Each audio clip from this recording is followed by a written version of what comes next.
Hello दोस्तों, कैसे हो आप? उम्मीद करता हूँ अच्छे होंगे। मैं विनोद वैष्णव फिर से स्वागत करता हूँ आपका वैष्णव क्लासेज में। जैसा कि हम प्रश्नावली 8.1 पढ़ रहे थे, वो भी 9th क्लास की चतुर्भुज। तो हमने पिछले वीडियो में हमने पढ़ा था कि चतुर्भुज क्या होता है, कितने प्रकार के होते हैं, और उनके रिलेटेड क्वेश्चन भी किए थे, क्वेश्चन नंबर 1 और 2। और जिसने भी वो क्वेश्चन नहीं देखे हैं तो डिस्क्रिप्शन में लिंक दे रखा है, और अभी जो आप और उसको चेकआउट करो। और अगर आपको 3 और क्वेश्चन नंबर 4 देखने हैं तो फिर आप इन दोनों क्वेश्चनों के लिए ये वीडियो पूरा जरूर देखें, क्योंकि 3 और 4 क्वेश्चन बहुत ही सरल और आसान क्वेश्चन है। वैसे थोड़ी देर में हो भी जाएंगे, और क्योंकि इनको समझना बहुत ही ज़रूरी है, क्योंकि अगर आप समझोगे नहीं ये क्वेश्चन तो आप क्वेश्चन नहीं कर पाओगे। अब देखो, क्वेश्चन में कुछ चीज़ें दे रखी होती है और हमें कुछ चीज़ें पूछ रखी होती है। जैसे कि दिया गया क्या है इसमें देखो, इसमें क्या दिया है कि एक समांतर चतुर्भुज है। कौन सा है? A B C D. ये ए बी सी डी एक समांतर चतुर्भुज है, और सबको पता है समांतर चतुर्भुज की प्रॉपर्टीज क्या होती है कि आमने सामने की भुजाएं समान होती है। और क्या दिखाया गया है कि जो विकर्ण है ए सी, वो कोण एक को समद्विभाजित करता है। मतलब जो विकर्ण ए सी है वो इस कोण एक को क्या करता है? समद्विभाजित। इसका मतलब क्या हुआ कि ये दोनों कोण बराबर है। मतलब डी ए सी बराबर है सी ए बी के। ये दोनों कोण क्या है? बराबर। ये हमें दिया गया है, और अब हमें सिद्ध क्या करना है कि कोण सी को भी वह समद्विभाजित करता है। इसका मतलब मुझे इन दोनों कोणों को क्या है कि बराबर सिद्ध करना है। बस यही, हाँ यही पूछ रखा है। तो देखो हम क्या करेंगे। देखो, मैं अगर इसको कोण 1, इसको कोण 2, इसको कोण 3, 1 मिनट, इसको मैं कोण 3 और इसको कोण 4 नंबर देता हूँ। अगर मैंने इनको 1 2 3 4 दिया है, मतलब इसलिए दे रहा हूँ ताकि क्या हमें आसानी से समझ में आ सके। अब देखो, सबसे पहले क्या लिखेंगे? दिया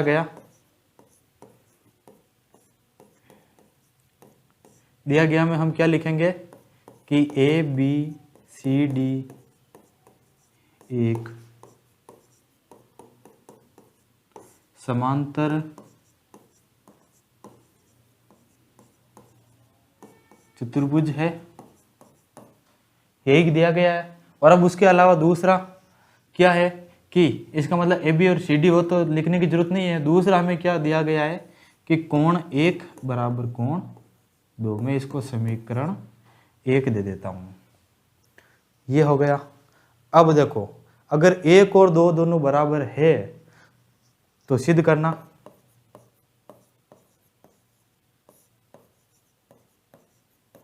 सिद्ध करने में हमें क्या लिखना है? सिद्ध करने के लिए 3 कोण 4, हमें इन दोनों को सिद्ध करना है। तो देखो, अगर मैं यहां दूसरी तरफ लूं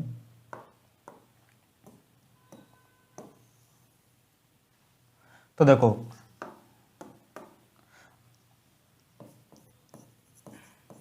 प्रूफ। अब मैं देखो प्रूफ में बता रहा हूं कि जैसे कि समीकरण 1 में तो हमने 1 और 2 को बराबर कर लिया, ये हमें दिया गया है। अब देखो, आपने अगर एकांतर कोण अगर सुनने होंगे तो एकांतर कोण क्या होते हैं कि अगर कोई दो समांतर रेखाएं हैं और उनको अगर कोई तिर्यक रेखा काटती है तो फिर क्या होते हैं कि जो जेड के जो कॉर्नर पर जो कोण बनते हैं वो क्या होते हैं? एकांतर कोण। ये आप सबको पता है। तो देखो कि ये कोण इसके साथ एकांतर बन रहा है, तो इसका मतलब मैं लिख सकता हूं कोण 1 बराबर कोण 3। ये क्या है? एकांतर कोण। अब देखो दूसरी चीज, ये मैं देखो पेन चेंज करके बता देता हूं आपको। ये रेड ले लेता हूं, ये रेड। अब देखो, ये जो कोण है ये भी क्या है? एकांतर। इसका मतलब कोण 2 बराबर कोण 4, ये भी क्या है? एकांतर कोण। इसको मैं समीकरण 2 और इसको मैं समीकरण 3 नाम दे देता हूं। अब देखो हमारे पास 3 समीकरण आ गए, 1 समीकरण, 2 समीकरण और 3 समीकरण। हमें सिद्ध क्या करना है? 3 और 4 को बराबर करना है कैसे भी करके। तो देखो कि 1 किसके बराबर है? 2 के। 2 किसके बराबर है, 4 के। इसका मतलब क्या हुआ, 1 किसके बराबर है, 4 के। 1 किसके बराबर है, 4 के। और जबकि 1 3 के तो बराबर है, तो मैं समीकरण 1 और 3 का उपयोग करता हूं। समीकरण 1 व 3 से। तो देखो समीकरण 1 और 3 से क्या होगा कि कोण 1 बराबर कोण 2, ये रहा समीकरण 1, और 2 बराबर 4, ये समीकरण 4। इसको मैं दे देता हूं 4 नंबर, ये समीकरण 4। और जबकि चलो इसको 4 नंबर नहीं देकर मैं, ताकि आप सबको समझ में आए, मैं इसको 4 दे देता हूं, 1 बराबर 4, ये है समीकरण नंबर 4। अब 1 और 4 दोनों क्या हो गए, बराबर हो गए। तो अब इसका मतलब क्या हुआ कि अगर 1 और 4 बराबर है, ठीक है, तो ये रहा 1 और 4 बराबर है। और हमने पहले ही कर दिया था कि 1 और 3 भी बराबर है एकांतर कोणों से। ये देखो कहाँ गए, ये रहा एकांतर कोण 1 और 3, और ये रहा 1 और 4। अर्थात मैं ये कह सकता हूँ, अगर मैं इसको छोटा करके यहाँ पर और लिख दूँ तो, 1 मिनट, इसको थोड़ा सा करो छोटा आप, ताकि नीचे जगह हो जाए। और मैं यहां पर लिखता हूं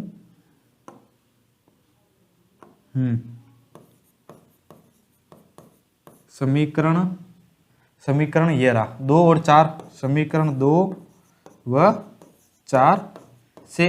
अब देखो 2 और 4 से क्या हुआ कि कोण 3 बराबर है किसके, 1 के, और 1 बराबर है किसके, 4 के। अर्थात कोण 3 बराबर है कोण 4 के। ये हो गया, कोण 3 बराबर है कोण 4 के।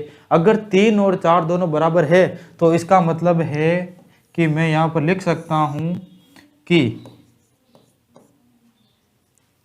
और मैं इसको समीकरण नाम दे देता हूं 5। तो यहां पर की नहीं लिखकर मैं लिखता हूं अतः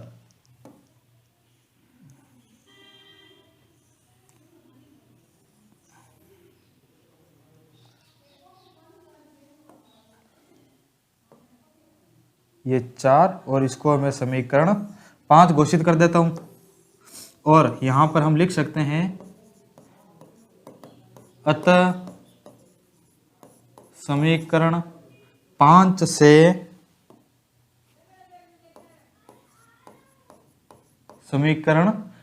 से अब 5 से क्या समीकरण है कि 3 और 4 अगर बराबर है, ये 3 और 4 बराबर है, तो इसका मतलब क्या हुआ कि विकर्ण AC कोण C को भी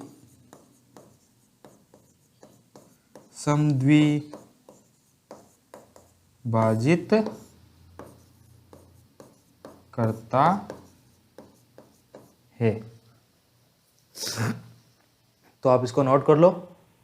फिर हम बढ़ते हैं क्वेश्चन नंबर तीसरे के दूसरे की ओर। ये दूसरे का पहला है, ध्यान रखना, ठीक है, ये पहला है। अब हम बढ़ते हैं क्वेश्चन नंबर तीसरे के दूसरे की ओर, कि तीसरे का दूसरा। मैं ये बोर्ड को 2 साइज में कर लेता हूं, ताकि क्या है कि जगह कम ना पड़े। अब देखो, सिद्ध करना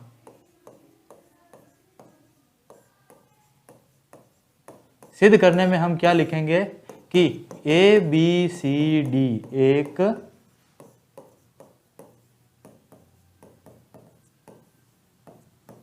समचतुर्भुज है। अब दूसरी चीज हमें समचतुर्भुज ज्ञात करना। अब देखो, समांतर चतुर्भुज और समचतुर्भुज 2 ऐसे चतुर्भुज होते हैं जो, मतलब दोनों में जो सबसे बड़ा डिफरेंस है वो क्या है कि समचतुर्भुज तो क्या होता है कि जिसकी चारों भुजाएं समान होती है, और जबकि समांतर चतुर्भुज एक ऐसा चतुर्भुज होता है जिसके आमने सामने की भुजाएं समान होती है। अगर मान लो कि मैं कहूं कि आयत है, तो आयत भी एक समांतर चतुर्भुज की तरह होता है जिसके आमने सामने की भुजाएं समान होती है, और जबकि समचतुर्भुज एक वृत्त की तरह काम करता है जिसकी चारों भुजाएं क्या होती है, समांतर, मतलब चारों भुजाएं समान होती है, समांतर नहीं समान होती है। समांतर और समान में फर्क है। समांतर तो क्या होती है कि जो रेखाएं अनंत काल तक समान दूरी से चलती है, और समान रेखाएं जो मतलब मेजरमेंट में सेम होती है। अब देखो कि क्या करेंगे प्रूफ में। प्रूफ में हमें ज़्यादा कुछ नहीं करना है कि अगर मान लो कि मैं आपको कहूँ कि मैं समांतर चतुर्भुज ले लेता हूँ एक वापस,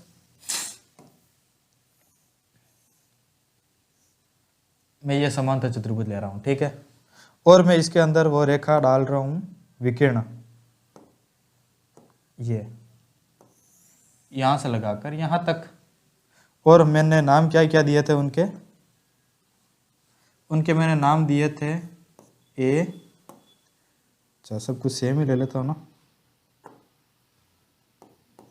ये ए बी सी और डी। अब देखो अगर मान लो ये समांतर चतुर्भुज है, इसका मतलब ये भुजा और ये भुजा बराबर है और ये भुजा और इस भुजा के बराबर है, यही है समांतर चतुर्भुज की प्रॉपर्टी। अगर मान लो मैं कहूँ ये सम चतुर्भुज बनाना है तो इसका मतलब क्या हुआ कि मुझे कैसे भी करके इन दोनों रेखाओं को सेम करना है, कि AD और CD को अगर मैं सेम करूं इन आसन भुजाओं को तो समांतर चतुर्भुज सम चतुर्भुज में कन्वर्ट हो जाएगा। कि अगर मान लो कि ये दो ही रेखा अगर सेम है तो इसका मतलब क्या हुआ कि ये रेखा इसके बराबर है तो ये रेखा इसके भी बराबर होगी, अगर ये रेखा इसके बराबर है तो ये रेखा इसके भी बराबर होगी, अगर ये रेखा इसके बराबर है तो ये रेखा इसके भी बराबर होगी। इसका मतलब क्या हुआ कि चारों रेखाएं एक दूसरे के बराबर है। अगर चारों रेखाएं बराबर है तो वो समांतर चतुर्भुज नहीं होकर कौन सा चतुर्भुज होगा, सम चतुर्भुज। तो देखो बस मैंने जो रामायण गाई थी इसी रामायण को हमें वापस दोहराना है। तो देखो मैंने पहले अभी सिद्ध किया था थोड़ी देर पहले कि ये और ये दोनों क्या है, सेम, ये कोण 1 और ये कोण 4। सेम कैसे हुआ कि आप लास्ट में देखो ये रहा कोण 1 और कोण 4 कौन सा में है, चौथे समीकरण में। तो मैं इतना बड़ा रामायण नहीं लिखकर मैं क्या लिख रहा हूँ कि सीधा डायरेक्ट समीकरण 4 से, इसका मतलब कोण 1 बराबर कोण 4। और मैं किसकी बात कर रहा हूँ, त्रिभुज ACD में। मैंने ये त्रिभुज लिया ACD, इस त्रिभुज में मैं समीकरण 4 का उपयोग करके 1 और 2 को मैंने बराबर कर लिया, ठीक है। अब 1 और 2 अगर बराबर है तो इसका मतलब क्या हुआ कि 1 के सामने वाली भुजा CD, ये CD बराबर होगी 4 के सामने वाली भुजा AD के। और इसका कारण क्या है कि यदि किसी त्रिभुज के कोण समान है तो उसके सामने वाली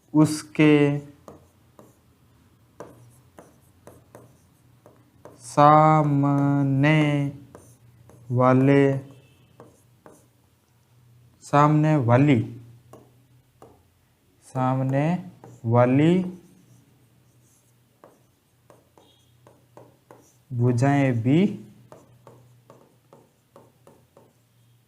समान होगी। ये अगर यदि किसी त्रिभुज के कोण समान है तो उनके सामने वाली भुजाएं भी समान होगी। जैसे कि हम अगर मान लो मैं एक त्रिभुज का नाम ले रहा हूं जिसको हम कहते हैं समद्विबाहु त्रिभुज। समद्विबाहु त्रिभुज में क्या होता है कि दो रेखाएं या फिर दो भुजाएं, दो साइड क्या होती है, समान। तो दो साइड के जो सामने वाले कोण होते हैं वो भी क्या होते हैं, समान। ये सबको पता है, बस वही प्रॉपर्टी का यूज मैं करता हूं कि अगर दोनों कोण समान है तो मतलब ये दोनों भुजाएं भी क्या होगी, समान। ये मैंने प्रॉपर्टी का यूज किया। अगर मान लो दोनों भुजाएं समान है तो या दोनों भुजाएं समान है तो मैं कह सकता हूं कि अतः ABCD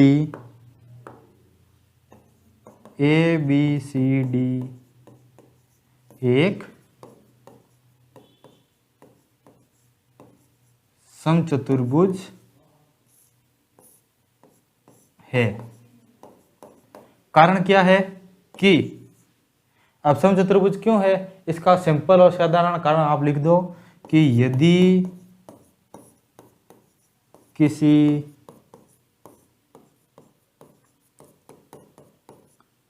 समांतर चतुर्भुज की आसन्न भुजाएं समान होती है तो वह एक समचतुर्भुज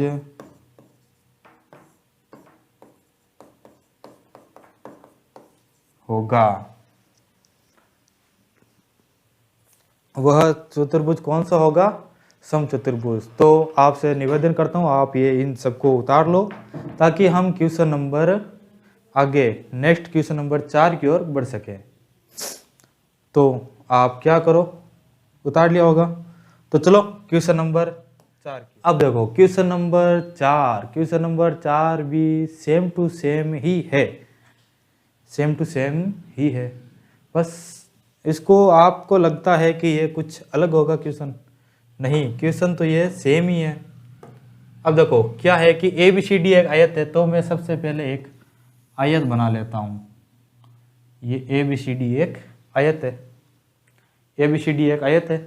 अब क्या हुआ कि आयत के पास क्या है, एक विकर्ण है। AC को मैं ए विकर्ण ले लेता हूँ, मैंने नीचे वाले को A और ऊपर वाले को C दबाकर AC।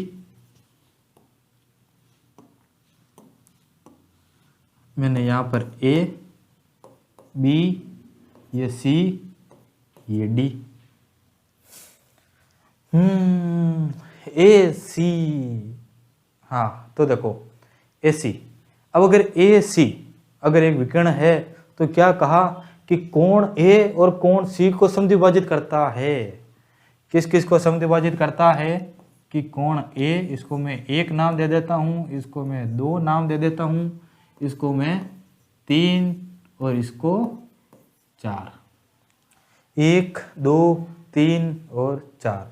तो देखो अब क्या कह रहा है कि 1 और 2 बराबर है, 3 और 4 बराबर है। ये मैं नहीं कह रहा, मैं अपने से नहीं कह रहा ये बात कौन कह रहा है, क्वेश्चन कह रहा है कि AC कोण A और कोण C को समद्विभाजित करता है। समद्विभाजित का मतलब क्या होता है कि 2 समान भागों में विभाजित करना, 2 समान भागों में विभाजित करना। तो इसका मतलब क्या हुआ कि कोण A को भी डबल भागों में बांटा और कोण C को भी डबल भागों में बांटा।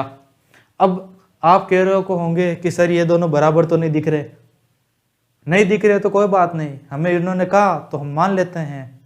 तो अगर इसने कहा भी मान लो तो हमने मान लिया। सॉरी। अब देखो अब उसने क्या पूछा कि बताओ कि ABCD एक वर्ग है। देखो बात आ गई ना, क्या बात आई कि ध्यान रखना कि ABCD अगर आयत है तो उसका विकर्ण कभी भी समद्विभाजित नहीं करेगा कोणों को। हाँ अगर वही अगर जो वर्ग है तो 100% वो उसको समद्विभाजित करेगा। तो देखो हम क्या लिखेंगे, लिखो कि दिया गया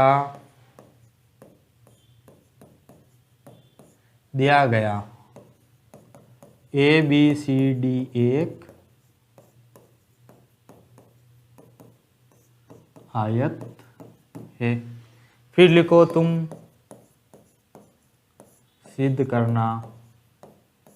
सिद्ध करने में जो पहला है वो क्या है, ABCD एक वर्ग है, हमें यही सिद्ध करना है। तो देखो मैं प्रूफ में क्या लिख रहा हूं कि जो हमें दिया गया है वो क्या क्या है कि कोण 1 बराबर है कोण 2 के, ये है दिया गया।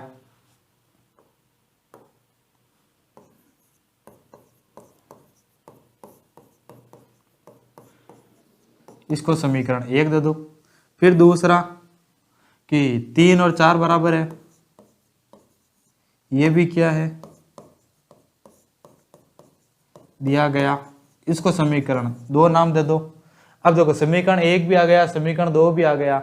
अगर मान लो ये चाहे आयत हो, चाहे समांतर चतुर्भुज हो, या वर्ग हो, चाहे आयत हो, समचतुर्भुज हो, अगर कोई विकर्ण काट रहा है तो वो कोण तो क्या होंगे, एकांतर कोण होंगे ना। वो तो बात सही है ना। तो देखो हमें कुछ भी करके 1 और 4 को बराबर करना है, ठीक है।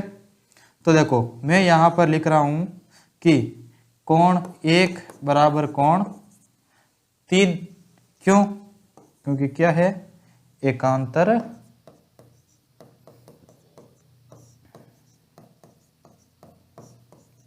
कोण। ये हो गया समीकरण 3। अब मैं क्या कह रहा हूं, समीकरण 2 और समीकरण 3 से, समीकरण 2 व समीकरण 3 से। अब देखो समीकरण 2 और समीकरण 3 में क्या हुआ कि कोण 1 बराबर है कोण 3 के, और कोण 3 बराबर है कोण 4 के। तो इसका मतलब कोण 1 बराबर है कोण 4 के। अगर 1 और 4 दोनों बराबर है तो इसका मतलब मैं क्या कहता हूं कि इनके सामने वाले भुजा भी बराबर होंगी। तो 4, समीकरण 4 से लेने से पहले अगर मैं त्रिभुज ACD में समीकरण 4 से, अतः AD बराबर CD, तो क्या कह सकते हैं, तो कि ABCD एक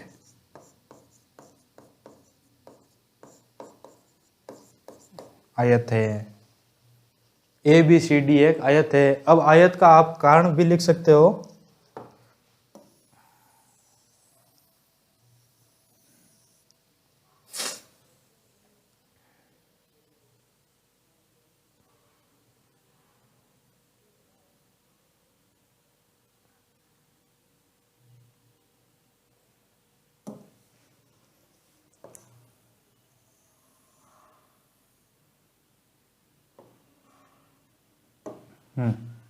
और मैं यहां पर आगे कारण लिख देता हूं। कारण क्या लिखेंगे हम कि यदि आयत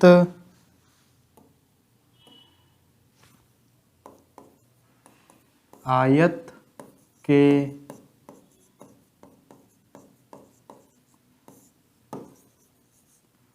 आसन भुजाएं समान है तो वह वर्ग होगा। और यहाँ पर ये आयत नहीं होकर आयत की जगह क्या होगा, वर्ग। आप सबको बताना चाहिए था यार, जल्दबाजी में देखो मैंने वर्ग के जगह मैंने आयत लिख दिया है, ये वर्ग। तो आप चौथे का पहला कर लो, फिर हम बढ़ते हैं चौथे के दूसरे की ओर। चौथे के दूसरे की ओर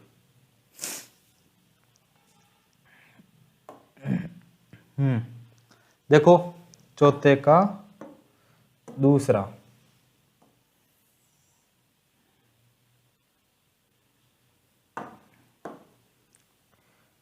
मैं वापस एक वो ले लेता हूँ। वो तेरी, इसको सेलेक्ट करो, फिर इसको डिलीट करो, और मैं ले लेता हूँ इस बार वर्ग, क्योंकि हमने वर्ग सिद्ध कर दिया है। ये रहा वर्ग। अब मैं क्या कर रहा हूँ, इसका एक नया विकर्ण ले रहा हूँ, और वो विकर्ण है ये।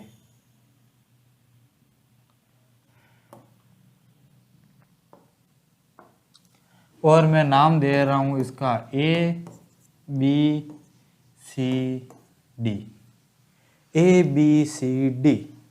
ये मैंने इनके नाम दिए।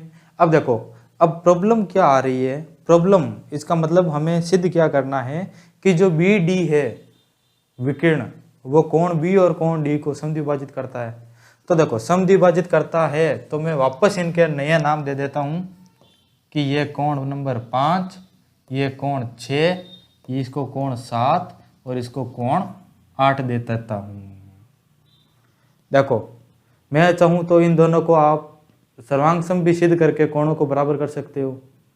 अगर मान लो आपको सर्वांग समता नहीं आती है तो फिर आप ऐसे भी कर सकते हो, जैसा कि मैं आपको बता रहा हूँ। प्रूफ में आप क्या लिखोगे, पहले सिद्ध करना लिख देता हूं मैं यहाँ पर, सिद्ध करना। अब देखो सिद्ध करने में मैं क्या लिखता हूं कि विकर्ण बी डी कोण बी व कोण डी को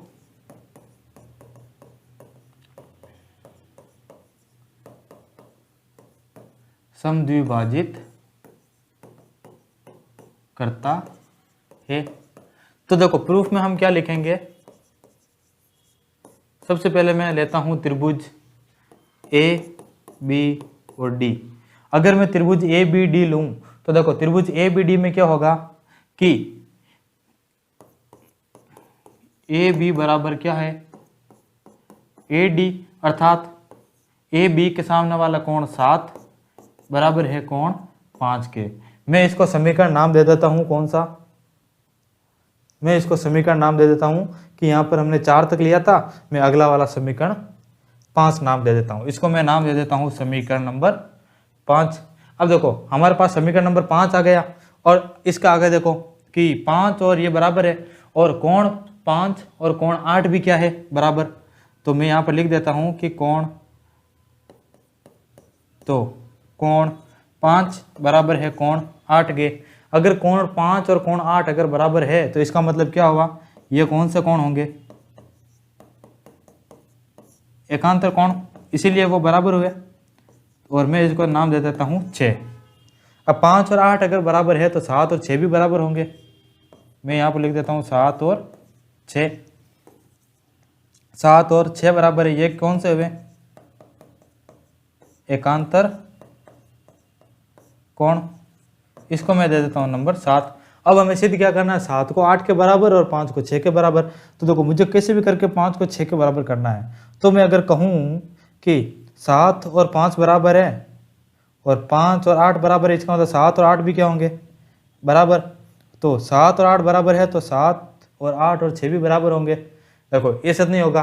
अगर मान लो फॉर एग्जाम्पल मैं कैसे भी करके ये दो बराबर तो है, ठीक है, और मैं इन दोनों को अगर मैं बराबर करूं तो ये दो तो ऑलरेडी वो बराबर ही है ना, मैं उनको भी लिख देता हूं साथ में। कहाँ लिखूं, देखो मैं इसको उठाकर आगे ले जाता हूं।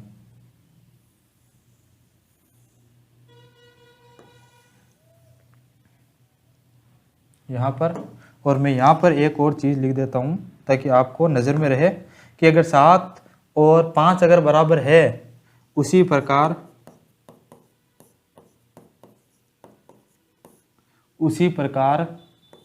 कोण 6 बराबर कोण 8, इसको मैं नंबर दे देता हूँ 6। और ये उसी प्रकार किस में है, त्रिभुज बी सी डी में। और फिर मैं ये चीज़ ले आता हूँ तो एकांतर कोण होंगे ये कोण 6 है,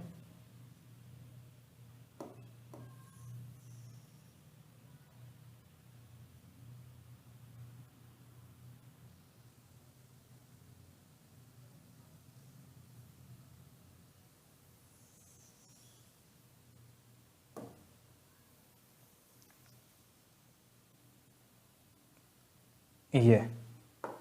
अब कोण 5 और 8 बराबर है और यहाँ पर दूसरा ये, और कोण 7 और 6 भी बराबर है, इसको यहाँ ले लो। और मैं यहाँ पर इनको चेंज कर देता हूँ कि यहाँ पर भी 6 और 6 बराबर हो गए ना, और इसको भी मैं यहाँ पर नाम दे देता हूँ, इसको 7 और इसको 8।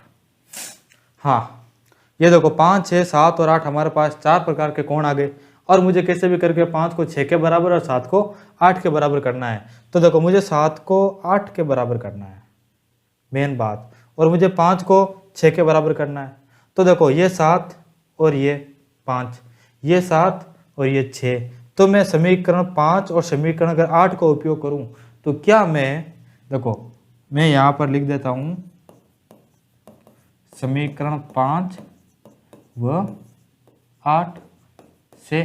तो समीकरण 5 और 8 से मुझे क्या प्राप्त हुआ कि कोण 5 बराबर है 7 के और 7 बराबर है 6 के। तो इसका मतलब क्या हुआ कि कोण 5 किसके बराबर है, कोण 6 के। ये रहा समीकरण 7, ये हो गया समीकरण 7। मुझे लगता है थोड़ी जगह कम पड़ेगी यार।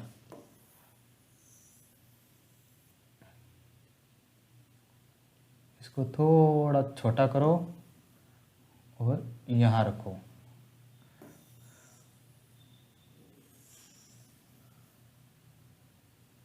इसको थोड़ा छोटा करके यहाँ, और इसको यहाँ, हुआ कुछ? हाँ। अब देखो 5 और 6 क्या हो गए, बराबर हो गए, और मुझे 7 और 8 को भी बराबर करना है। तो 7 और 8 के लिए देखो 8 तो देखो यहाँ पर है और यहाँ पर ये देखो 5 और 6 बराबर है। और मैं चाहता तो 7 और 8 को भी मैं ले सकता था कि जिससे मुझे 5 और 6 यहाँ पर भी बराबर मिल जाते। अब मुझे 7 और 8 को बराबर करना है। तो देखो 7 तो ये रहा, 8 ये रहा, 5 और 6 अगर ऑलरेडी बराबर है खुद से समीकरण 7 से, तो मैं कह सकता हूँ कि ये 7 और 8 भी क्या होंगे, बराबर। तो देखो मैं ले लेता हूँ समीकरण, एक तो 5, एक 8, 6 और एक 7। ये 7 यहाँ पर है ना, तो यहाँ पर ये 9 हुआ, ये समीकरण 9। तो मैं ले लेता हूँ समीकरण 5, 6 व 9 से। अब 5, 6, 9 कैसे कि 5 किसके बराबर, 7 किसके बराबर है, 5 के, और 5 किसके बराबर है, 6 के, और 6 किसके बराबर है, 8 के। ये रहा 8। तो इसका मतलब क्या होगा कि 7 बराबर है समीकरण 8 से। ये हुआ समीकरण 10 और इसके साथ ही हुआ बस। तो देखो मुझे ये और ये दोनों बराबर चाहिए थे, तो मैं लिख देता हूँ अतः समीकरण 9 व 10, ये 10 से स्पष्ट है कि, समीकरण 9 और 10 से हमें ये स्पष्ट है कि बी डी विकर्ण कोण बी व कोण डी को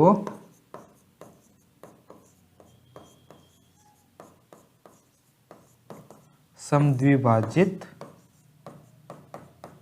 करता है।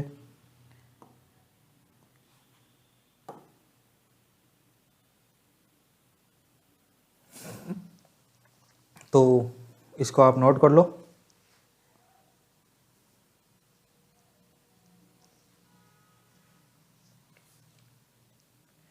क्या हुआ, ये दिख नहीं रहा है क्या?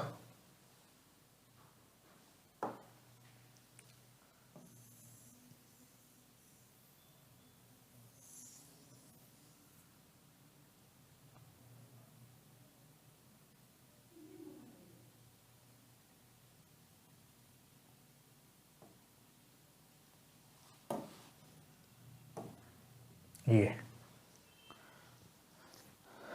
अब देखो इसके साथ मैं वीडियो को विराम देता हूं, और अगर आपने वीडियो को लाइक नहीं किया है तो आप अभी वीडियो को लाइक करो, क्योंकि मुझे भी क्या है कि थोड़ा मोटिवेशन मिलता है कि भाई बच्चे देख रहे हैं। तो आपने अगर वीडियो को सब्सक्राइब नहीं किया तो आप वीडियो को सब्सक्राइब भी करो, अगर शेयर भी नहीं किया है तो फिर आप इसको शेयर भी करो अपने दोस्तों के साथ, ताकि क्या है कि वो भी मैथ पढ़ सके। तो लाइक, शेयर और सब्सक्राइब करना आपका अधिकार है, तो आप उसको ज़रूर करें। ठीक है, तो हम चलते हैं, मिलते हैं नेक्स्ट क्लास में। और हाँ, अगर आपने पिछले वाले वीडियो नहीं देखे हैं जो मैंने लास्ट बार अभी पढ़ाए हैं 8.1 या फिर 10वीं क्लास की प्रश्नावलियाँ, तो आप अभी वीडियो के लिंक में जाकर डिस्क्रिप्शन में जाकर चेक करो। और अगर वहाँ पर आपको नहीं मिलता है तो आप अभी जो वीडियो का जो मेन चैनल है आप उसको चैनल को देखो और सभी प्लेलिस्ट वहाँ पर उपलब्ध है, आप उन प्लेलिस्टों को भी चेक कर सकते हो। तो इसके साथ ही मैं यहाँ से विदा लेता हूँ आपको, और आप अच्छे से पढ़ाई करें। धन्यवाद।